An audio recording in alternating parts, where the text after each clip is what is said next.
Olá, meus amigos. Mais uma vez, é um prazer estar aqui com vocês. Hoje falaremos um pouquinho sobre a carência de paz no mundo.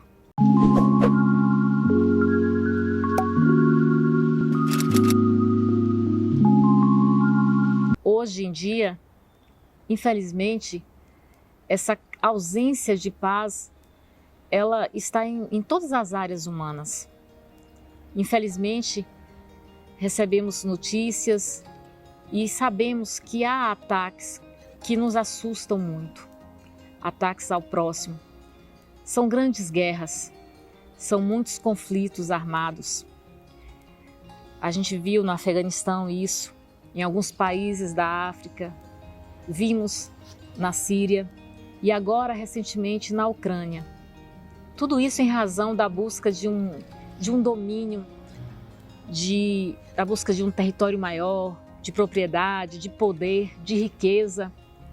E tudo isso feito por pessoas, infelizmente, por líderes equivocados.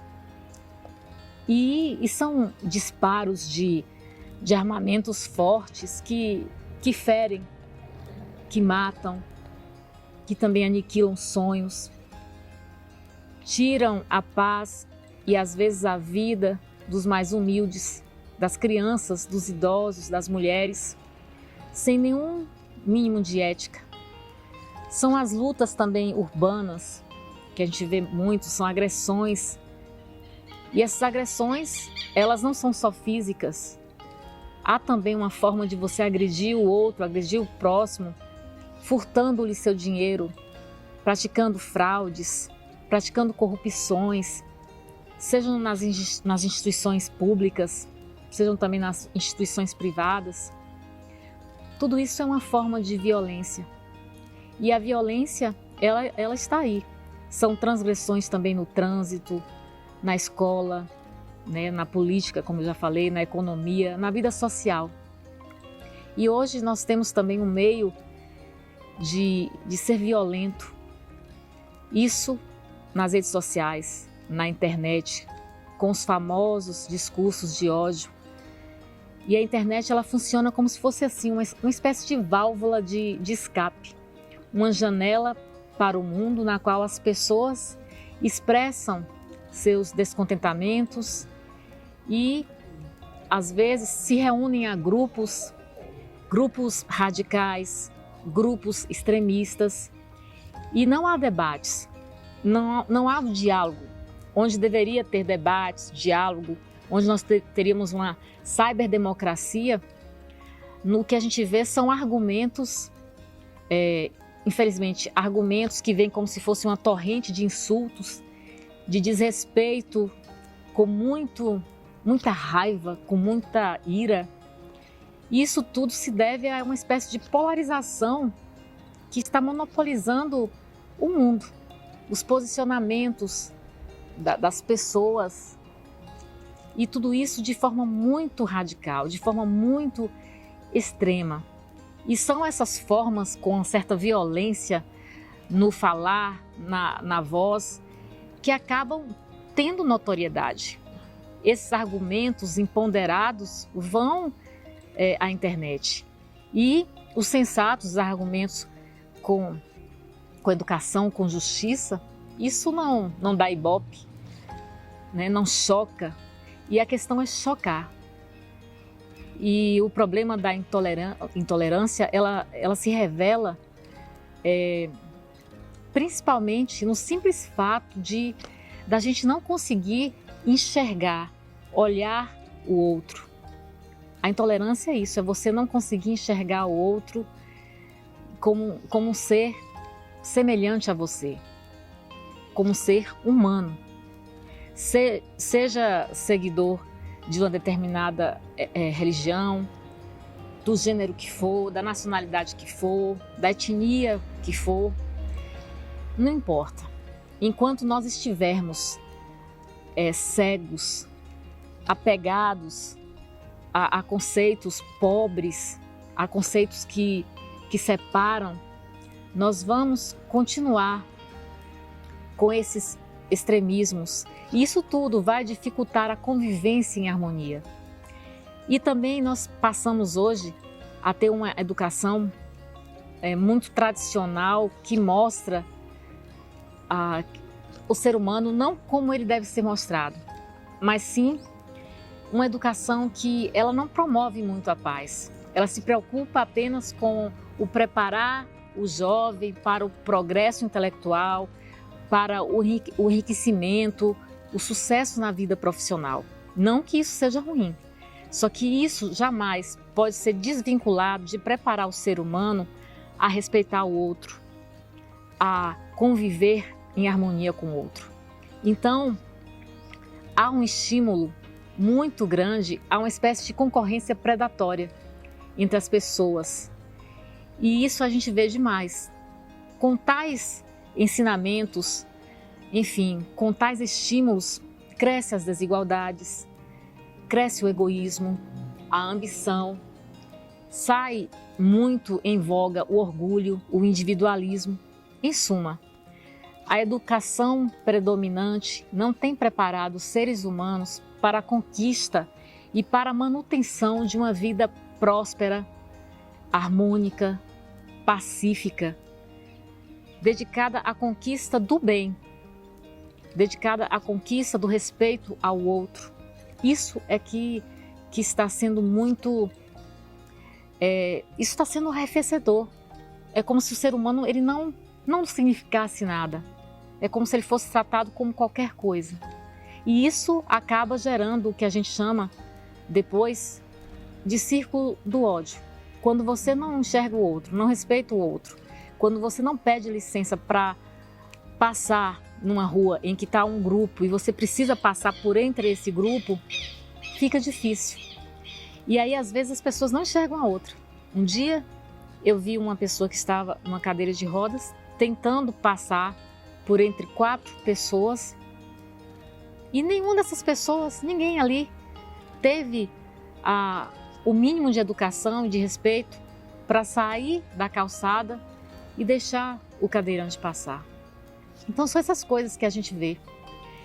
E essa questão de não se importar, de não ver o outro, essa questão vai gerando uma espécie de desprezo, às vezes de raiva, de ódio, quando o outro te incomoda. E isso vai gerando um mal-estar dentro do ser humano, que se transforma depois numa briga na escola, num desentendimento no trabalho, numa confusão no estádio de futebol. Isso vai produzindo um efeito cascata, ou um efeito dominó, gerando o que a gente pode chamar de círculo do ódio. Tem uma parábola muito importante, né, que trata sobre essa questão do círculo do ódio. E começa mais ou menos assim, né? A história que tem um diretor de uma empresa, que ele estava com muita raiva porque tinha muitos problemas para resolver e ele vai e grita com seu gerente, de forma injusta. Aí vem o gerente, chega em casa na hora do almoço, grita com sua esposa porque acha que a esposa gastou demais para fazer aquele almoço e que dinheiro está muito difícil. E aí a própria esposa fica triste, fica nervosa, grita com a diarista que está ali para ajudá-la, fazendo a faxina e tudo mais. E a diarista também fica nervosa. Ela vai, quebra um prato. E quando ela vai recolher aqueles cacos de vidro, ela tropeça e chuta o cachorrinho, também com raiva. E aí o cachorrinho, coitado, sai na rua disparado e ele também está nervosinho e acaba mordendo uma senhora. E a senhora se irrita, vê que foi mordida pelo cachorro, fica sem saber o que fazer, vai numa farmácia. Lá na farmácia ela pede para fazer o curativo e alguém aplica nela também uma vacina. O farmacêutico vai lá e aplica ali a injeção. Só que aí na hora de aplicar a injeção, a mulher, como ela está muito assim, enraivada, encolerada, ela fica muito tensa, a injeção dói. E ela vai reclamar com quem? Com o farmacêutico, xingando o farmacêutico, dizendo que ele não sabe aplicar injeção. E aí o farmacêutico chega em casa chateado, irritado e grita com a esposa. E grita porque a esposa não fez o jantar que ele tanto queria, aquele prato favorito. Só que a esposa, como ela é tolerante, um manancial de amor, de perdão, afaga ali os cabelos do marido, beija a testa e vai acalmando esse marido dizendo: meu querido, prometo que amanhã eu irei fazer o seu prato predileto. Você trabalha muito, eu sei, está cansado, precisa de uma boa noite de sono. Sabe o que eu vou fazer? Eu vou ali agora trocar os lençóis de nossa cama por lençóis limpinhos, cheirosos, e isso vai proporcionar uma noite de descanso e você vai se refazer. Amanhã você vai estar outro, vai ser outro dia mesmo e você vai estar bem melhor. E aí, nisso, o marido fica parado ali pensando como ele foi injusto com a esposa. E é nesse momento que se quebra o chamado círculo do ódio. Ou seja, o grande antídoto para a paz é o amor, é a paciência. A gente quebra a raiva, a ira dessa forma, com paciência, com humildade, com respeito, com calma e com amor. E a paz, ela deve começar em nossa intimidade, em nossa casa. Quando nós não revidamos uma ofensa, estamos contribuindo, ajudando realmente a construir a paz no mundo. Quando a gente não aceita provocações, quando a gente consegue apagar uma faísca de ira que insiste em eclodir em nossa alma, estamos ali também colaborando para que haja paz no mundo. Quando nós repelimos com amor uma insinuação de revolta, nós também ajudamos a pacificar o mundo. Ou seja, quando, enfim, nós inundamos de paz o nosso interior, as pessoas ao nosso redor, certamente nós saberemos lidar com mais paciência, com mais equilíbrio, e os impactos emocionais em qualquer parte, eles surgem. Então a gente tem que estar preparado para isso. A gente tem que ter realmente essa maneira de lidar com a raiva, não só a nossa, como a dos outros.